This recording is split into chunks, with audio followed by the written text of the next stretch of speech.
All right, Shalom. First and foremost, we want to give all praises to Yahweh, Hashem, Yahushua, Hashem, Rakakadash. We want to give double honors to the apostles of Great Millstone who rule and teach well. And we want to say Shalom to the all full elect. All right, your brother Karat to my right. All right, we from the Virginia camp, man. And we just doing a little lesson through the spirit and praying. How about Shema Shai? And that's Romans 8:35. You want to hit it off? You got something you want to say? Go ahead and set it off. It says Romans 8:35. So who shall separate us from the love of Yahushua? Shall tribulation, or distress, or persecution, or famine, or nakedness, or peril, or sword? Can we start right there for a second? Yeah. All those things are coming, man. The sword is coming, famine, perilous times is coming. Okay. All right. Matter of fact, the scripture says these are the beginning. Okay. All right. We in the beginnings of those times, man. Okay. And the big thing that came to my mind this weekend while we was at camp, man, is to have faith, man, because the Lord is going to do miraculous things before you, man.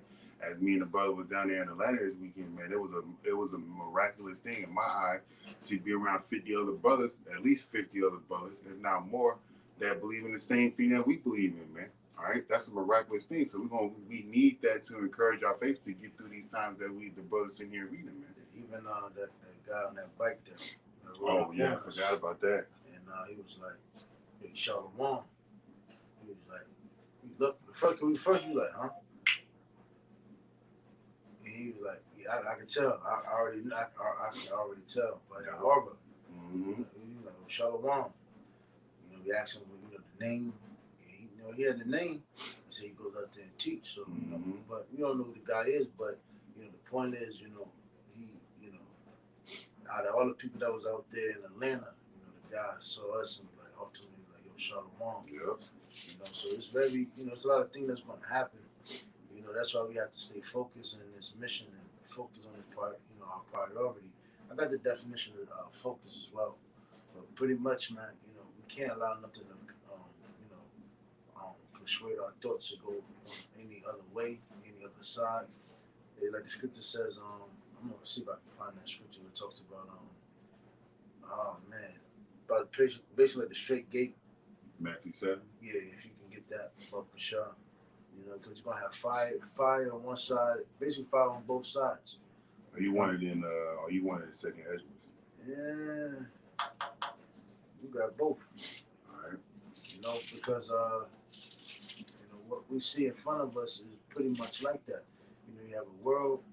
We know that, if we don't follow the laws of Yahweh Shah, we know it's lights out. It lights out.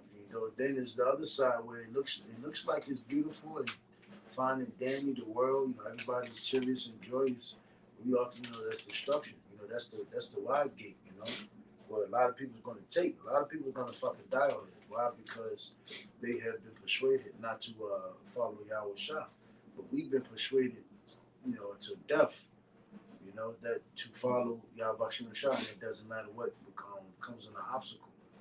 It's like, what's those video games? Like Contra. Yeah, like it's like a forward game, and the shit is, shit pops up. You gotta take it out. Yeah. Maneuver it, dodge it. You got it. This is Matthew 7:13. Enter ye in at the straight gate. That's right. For wide is the gate and broad is the way that leadeth to destruction. Yeah, and that's that's what we have in front of us, man. A broad gate. That's what they always bring out is a way that seems right to a man, but the end of it is death. There's gonna be a lot of people that's gonna follow that death, follow that way into destruction, that broad way. But we, not being fully persuaded in our mind that we're gonna follow Yahweh Shah by whatever it takes. You got it. It says, and many there be which go in thereat, because straight is the gate and narrow is the way. Mm-hmm. A straight and narrow path, man, is difficult, man. All right. A straight and narrow path is going to test you, man. A straight and narrow path is going to either make you or break you. All right. And the Lord is putting us on a straight and narrow path in order to see if we're going to be tried like the gold and the fire that's going to make it into the end, like Daniel and, Shadrach, Meshach, and Abednego, just to name a few examples, man. So those individuals was tried because they worshiped the Lord, man, and they endured their fiery trials, all right? And they went through the straight gate, man. Those are individuals, even as Yahushua he's a greater example that we should look to and have confidence in. If the Lord delivered them, the Lord's going to deliver us, man, because we standing for Him. So, like the brother was reading in Romans 8:35, these perilous times, this sword, this famine, all right, death and destruction should not separate us from Yahweh Shem Al Shai. That's right. I'm gonna finish this book out right quick. It says, "Which leadeth unto life, and few there be that find it." The scriptures say, "Many is called, but few is chosen." So those few that be there and that go through that straight gate, they're gonna be the ones that make it into the kingdom of heaven. You want me to get that second Ezra right quick? This is I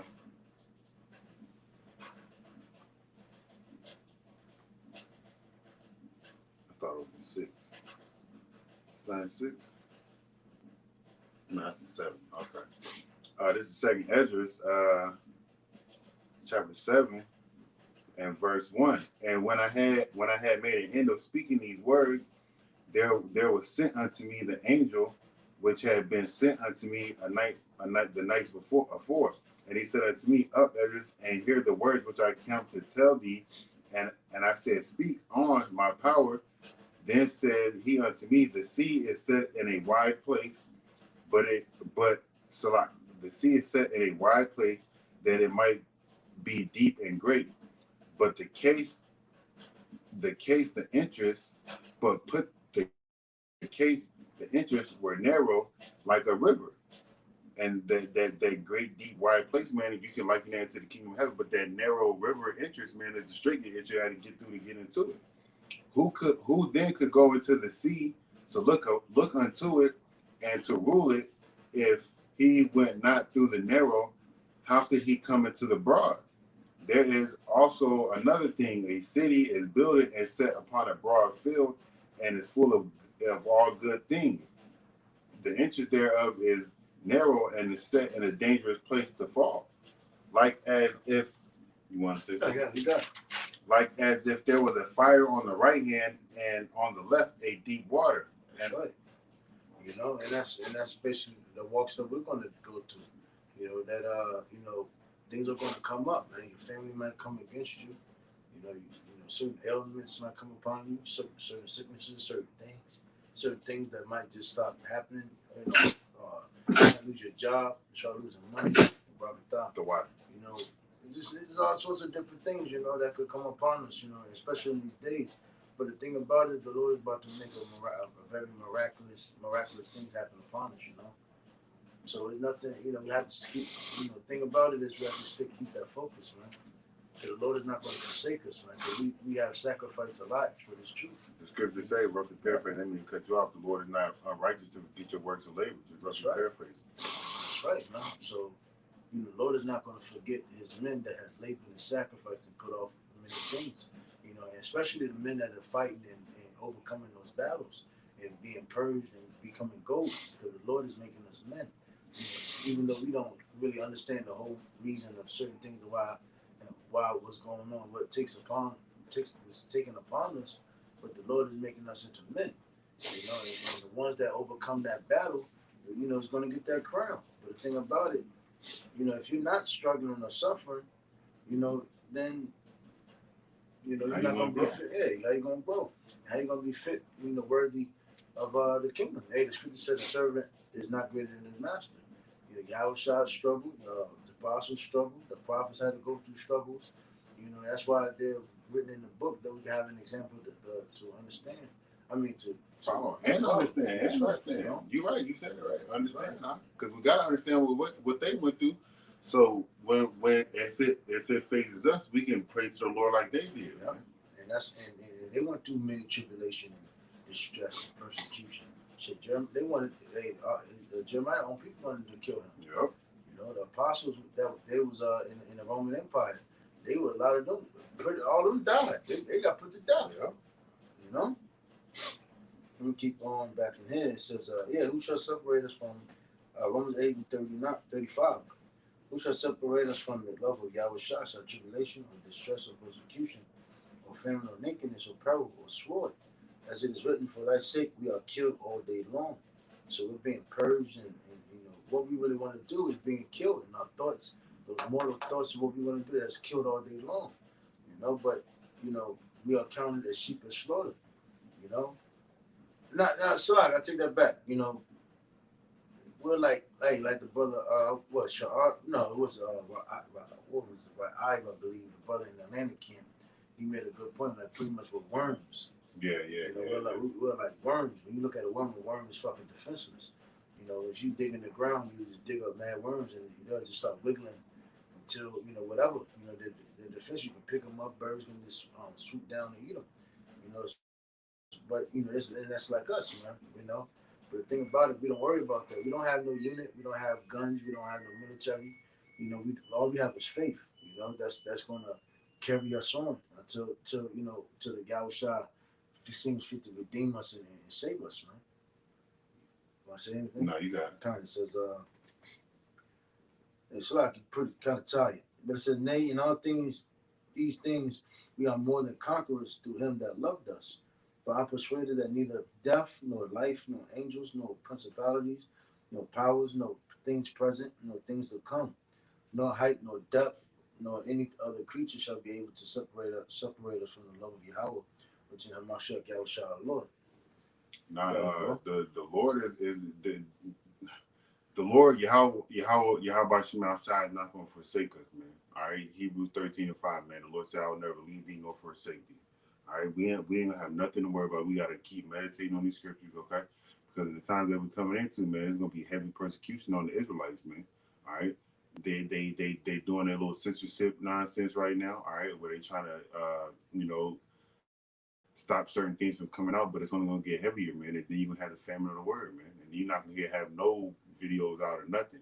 So you listeners, y'all need to download these videos to build yourselves up in the faith. All right, and don't let nothing separate you from the love of Yahweh Shema Shai. I got two more precepts unless you had anything. Matthew 24:22. It said, except those days should be shortened, there should no flesh be saved, but for the elect's sake, those days shall be shortened. So you see, that's what's going on now. The days are moving faster, you know. So yeah, you know, these afflictions are going to get higher. The you know the demon attacks are going to get more mighty and more greater. And a lot more things are going to start happening, but the days are moving faster and faster and faster for our sake, you know. That's the Lord's not going to forsake us, man. Yep. You know, I know it seems, I ain't gonna lie, it's fucked up, man. You know, you know, the worst thing to me, really, the worst thing it is to me is seeing these proud ass niggas just laughing and acting like they're so joyful. But I mean, it's not. It bothers me. But I also know that you know that's going to be national teach soon. But the thing about it is, you know, it's they don't understand. You know, how can I say it? It irks you when you. It kind of irks you when you see like these Edomites living large sometimes. But then you come back to your sense like, yo, fuck me up. We're about to get greater, you know. The scriptures say, those that laugh now, they shall mourn later. Man. That's right. He that is first shall be last. And he that is last shall be first. You know, because if it is, you know, we're being Latin. Oh, I think Edris even said that. He said, "How is it that you know the wicked seem like they're on above, and damn the one people that you love is on the bottom." You know, and we're getting afflicted over affliction and affliction, but it has to happen. That's what I'm trying to say, you know. But it has to happen that we're being afflicted, and it just seems like the 2/3 ain't being afflicted, or these Edomites are not getting afflicted yet. But it's soon to come. And that's why the days are being short because judgment is ready to start spewing out on a high level. You got it, bro. All right, this is a closing precept right here. I'll do that too. Yeah, I do here with this one. Come. This is Galatians 6:9. Let us not be weary in well doing. That's right. For in due season we shall. Oh, that definition real quick. Oh, you finish that.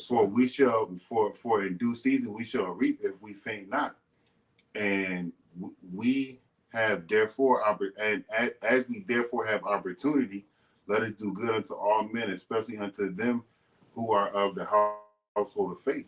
That's right. Don't give up, man. All right, we're gonna be in situations where the Lord's gonna put us, like He did Daniel and the lions, then, man. Shadrach, Meshach, and Abednego in the fire. and even his own son up on the cross, man. We're gonna be in certain situations like that, but the Lord is not gonna leave us high and dry, man. You say you got a definition? Yeah, it's pretty much, you know, you got faith and focus, man. You know, you got to understand that what you're putting yourself through. It's like the scripture says, no king goeth into war, go into battle unless sitting down and taking the proper to count the cost, the water, you know?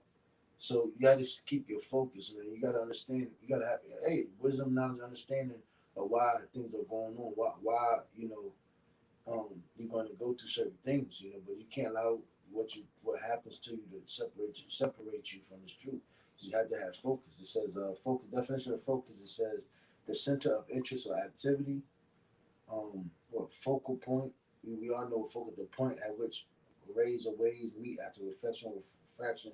Basically, the what's your the center focus. Yeah, is that the first one? Yeah. I think the first one was the best one. Yeah, the center. Yes, what is it like? What is it, synonyms? Yeah. It says center of attention. What is it? Hey, cornerstone. Yeah, how was I the cornerstone? Hey, what the scripture said? The stone that the building refused. So I think they had cornerstone. You know. Let me see. That's pretty much it, man. You know, stay focused, man. You know, allow this truth to be your center of attention, your interest, your number one focus. When you wake up in the morning, pray. When throughout the day you pray, and before you go to sleep, pray. You know, this should always be your center of attention. And that's why, and when this is always in your focus and your attention, you will be very circumspect. You will understand certain things where you go to. Again, it'll slack you. You know, tired to my words of slurries, so to speak. But this the closing precept right here. This is Luke 18:1, and he spake a parable unto them to this end, that men ought always to pray and not to faint. That's right. And so we got to be strong, man. Don't get weak, man, because ain't nothing gonna separate us from you. How about Shema Shai, man? We got the faith to endure. The Lord gave it to us. We just got to go through our trials and tribulations, man. Our lot in life, man. So with that, we want to give our praise to Yahweh, by Hashem, Shai, by Hashem, Kakadash. We want to give double honors to the apostle of Great Millstone, who will teach well.